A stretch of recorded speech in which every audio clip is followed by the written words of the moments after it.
Myself Narinder Kaur is again with you to discuss the topic matrices and determinants of business mathematics and statistics. In previous lecture we had discussed the operation on matrices. We have discussed how we can add to matrices, how we can subtract two matrices, how we can multiply a scalar with a matrix.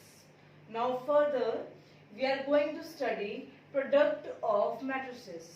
How we can define the product of two matrices. Firstly, we have to understand that product of two matrices is not always defined. It is defined according to the type of the matrices. Now let us suppose that we have a matrix A of order m by n and a matrix B of order n by p. Now you can see that here n should be same. That is, if we want to multiply A with B, we want to find AB, we must have number of columns in A equal to number of rows in B. That is, n should be same here. And next thing you can see is, when we find AB, its order is m by p. AB will be of order m by p and its elements Cik are given by Aij into Bjk. J is equal to 1 to n. That is, we have to multiply these rows with these columns. Now what is the basic rule to find the product of two matrices? Firstly, you shall operate R1C1, then R1C2, then R1C3, R1C4 and so on. That means what we have to do is multiply first row with first column, then with second column, then with third column and so on. Similarly, multiply second row with first column, second column, third column and so on. Similarly for row 3 with first column, second column, third column and so on. This is the way you have to multiply. Let us discuss an example. We are given two matrices and we shall try to find AB. Firstly, check whether AB is defined or not. A is of order, that is number of rows is 3, number of columns is 2. Here number of rows is 2, number of columns is 3. That means this number is same. Number of columns in A is equal to number of rows in B. That means AB is defined. So we shall find AB. Let us put the matrices A and B here. Firstly, what shall we do?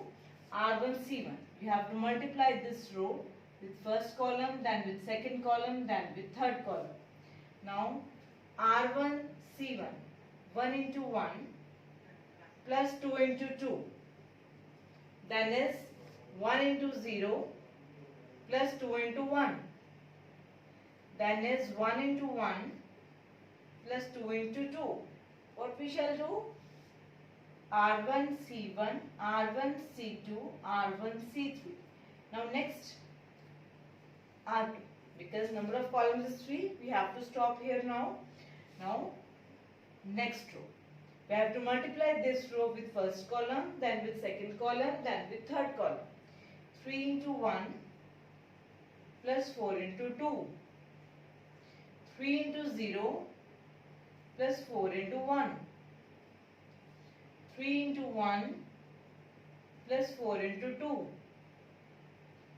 That's it, because number of columns are 3 here, so we have to stop here. Now take next row, that is third row. R3C1, 1 into 1 plus 2 into 2. R3C2, 1 into 0 plus 2 into 1. R3C3, 1 into 1 plus 2 into 2. Now we have to simply add the elements. 1 plus 4, here is 5, 2, 3, 11, 4, 11, 5, 2, 5.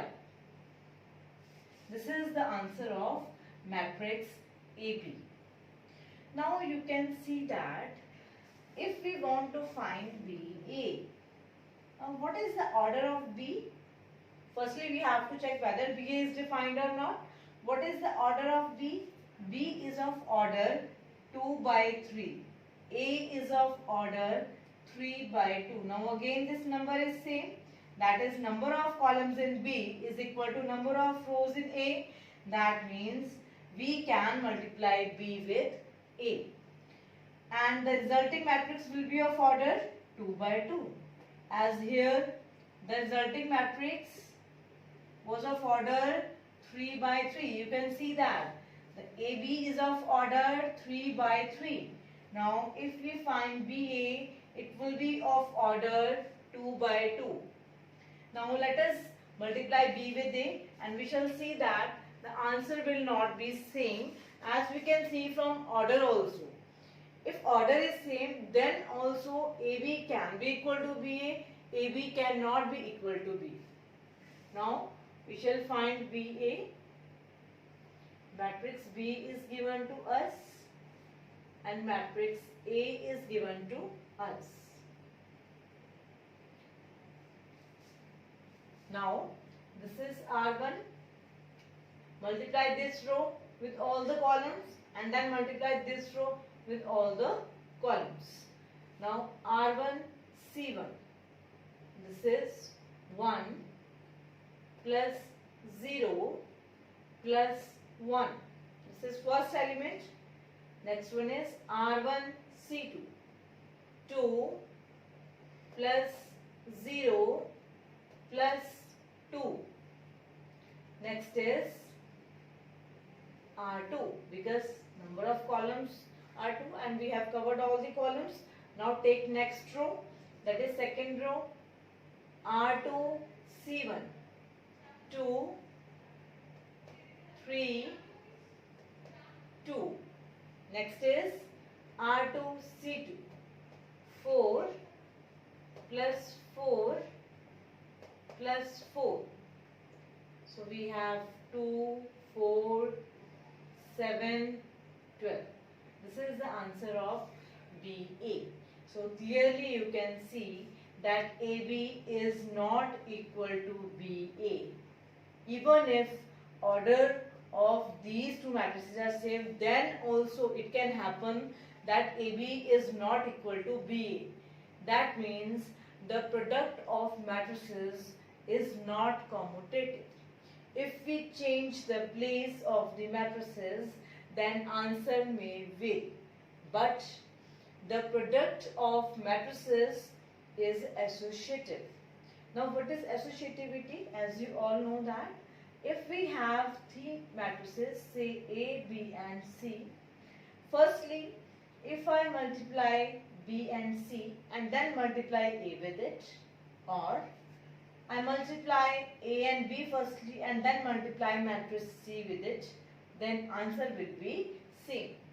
That means multiplication of matrices is associative. This can be done in this way also, in this way also. So if we want to find some power of a matrix, simply what we have to do is we have to multiply the matrix with itself. If we want to find A square, then what we shall do? We shall multiply A with A. We shall multiply the matrix A with matrix A itself. Then we shall arrive at A square. Similarly, if we want to find A cube, what we can do? We can multiply A square with A. And so on. We can find successive powers of a matrix. This is all about product of matrices. In our next lecture, we shall discuss some more examples on this topic, that is product of matrices. Thank you.